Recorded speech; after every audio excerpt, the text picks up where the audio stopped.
Hello everyone, welcome back to my channel Jyoti physics lecture. ये HPSC का जो PGT physics का 2024 में एग्ज़ाम हुआ है उसी का सॉल्यूशन मैं अपलोड करने जा रही हूँ। फर्स्ट क्वेश्चन आया हुआ था मीन फ्री पाथ पे। क्या आया हुआ था? The diameter of a gas molecule in a diffusion experiment has been reported as 3 × 10⁻⁻10 metre. जो डायमीटर है गैस मॉलिक्यूल्स का वो है 3 × 10⁻⁻10 metre. Estimate the mean free path of this gas at 1 atmospheric pressure. हमें एस्टिमेट करना है, mean free path निकालना है इसी गैस मॉलिक्यूल्स का जब मेरे पास प्रेशर 1 एटमॉस्फेरिक प्रेशर है। रूम टेम्परेचर क्या है? 300 केल्विन।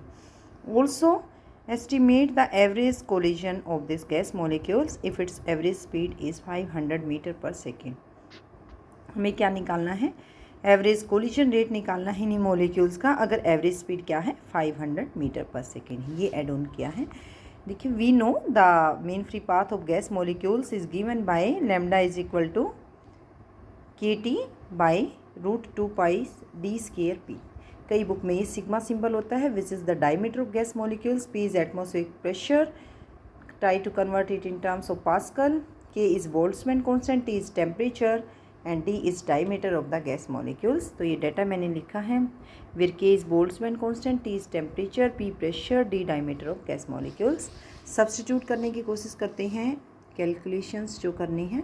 ये फॉर्मूला था KT by √2πd²P, where D is given as 3 × 10⁻10 metre, P is given as 1 atmospheric pressure, T 300 kelvin, K is Boltzmann constant whose value is equal to 1.38 × 10⁻³ और pressure को मैंने pascal में convert किया 0.13 × 10⁻5 pascal. इन values को substitute कीजिए lambda के अंदर। K की वैल्यू है 1.38 × 10⁻23, T है 300 केल्विन, √2 बाई की वैल्यू है 3.14, डायमीटर गिवन है 3 × 10⁻10 whole square and P is given as 1.013 × 10⁻5.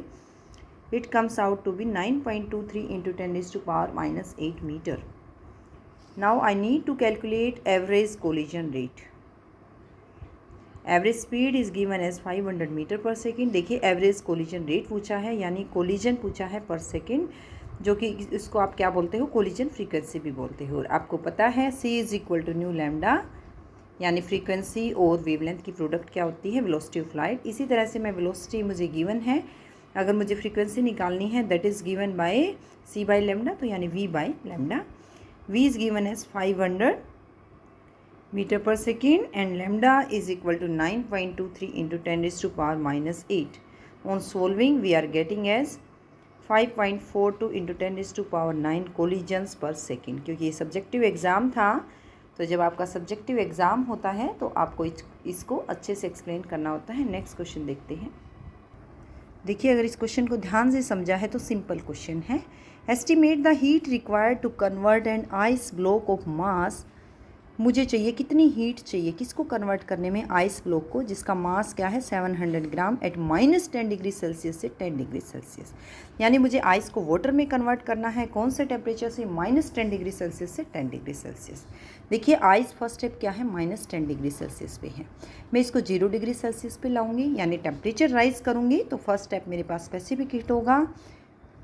इसी तरह से देखिए, स्पेसिफिक हीट ऑफ आइस क्या गिवन है? -10°C पर 2220 जूल पर kg kelvin.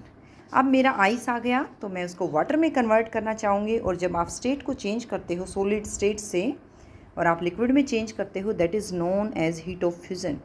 So the heat of fusion for water at its normal freezing temperature is given by, यानी 0°C पे मेरे पास क्या है? 333 kg। ये मेरे पास बाय मिस्टेक गलत आया हुआ है। और नेक्स्ट क्या आ जाएगा आपके पास? स्पेसिफिक kg केल्विन हो गया। स्पेसिफिक हीट ऑफ वाटर ये मेरे पास गिवन है, ये रहा होगा जूल पर kg केल्विन।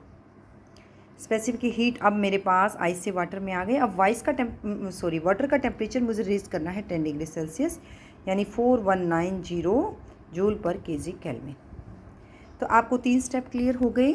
क्वेश्चन में पूछा है आइस को वाटर में कन्वर्ट करना है, लेकिन टेम्परेचर डिफरेंस है। मैं पहले -10 डिग्री सेल्सियस से 0 पे आऊँगी। आपको पता है जब टेम्परेचर रेज करना होता है तो मुझे स्पेसिफिक हीट चाहिए, जब मुझे स्टेट चेंज करना हो तो मुझे लेटेंट हीट चाहिए, और जब मुझे फिर से टेम्परेचर रेज करना है तो स्पेसिफिक हीट चाहिए। ये स्पेसिफिक हीट गिवन है, ये हीट ऑफ फ्यूज़न जो कि लेटेंट हीट है वो गिवन है। इसके बाद फिर से स्पेसिफिक हीट वाटर की गिवन है, यानी 0 से 10 डिग्री सेल्सियस पर जा रही हैं। तो ये साइकिल है, आपको सोल्व करके दिखाना था।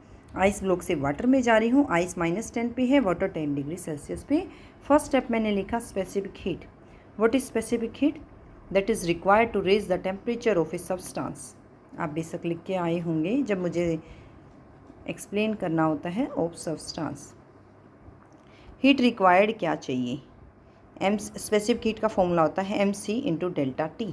m है मास यानी ग्राम में है, उसको मैं केजी में कन्वर्ट करूँगी, 700 × 10⁻³ c स्पेसिफिक हीट यानी 2220। इसके बाद टेम्परेचर, टेम्परेचर क्या है यहाँ पे? फाइनल टेम्परेचर यानी मैं 0 पे लाना चाह रही हूँ। इनिशियल मेरा -10 डिग्री सेल्सियस था, तो final minus initial that is 10 degree Celsius. बाकी आपको पता भी है ये आपकी हीट नेगेटिव नहीं होती है, तो ये आ गया 15,540 जूल। अब मुझे क्या करना है? अब मुझे इसको हीट ऑफ फ्यूज़न चाहिए, यानी जो स्टेट को चेंज कर देगा। आइस को वाटर में कन्वर्ट करना है, आइस 0 डिग्री सेल्सियस पे है, इसको वाटर में कन्वर्ट करना है। सो आई नीड लेटेंट हीट। कौन सी हीट होती है जो स्टेट को चेंज कर देती है? वो होती है लेटेंट हीट।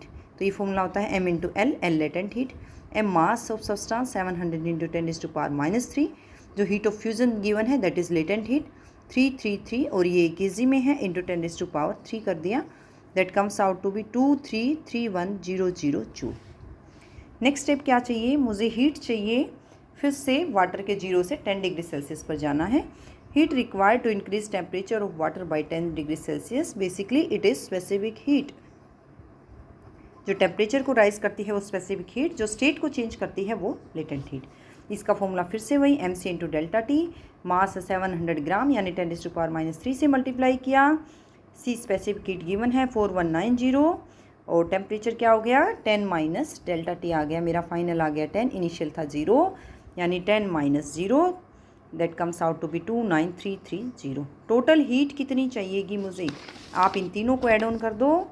फर्स्ट मेरा θ1 ये है 15,540, 23,3100, सॉरी 2,33,100, ये है 29330 जूल, और मैंने इसको ऐड ऑन कर दिया है। Total heat required that comes out to be 2,78,970 joule. तो ये आपको बेसिक है। आगे आप असिस्टेंट प्रोफेसर के एग्ज़ाम के लिए भी प्रिपरेशन कर रहे हैं, उनके लिए भी क्वेश्चंस यूज़फुल होंगे। इसी तरह से मैं सॉल्यूशन कंटिन्यू रखूँगी। Thank you.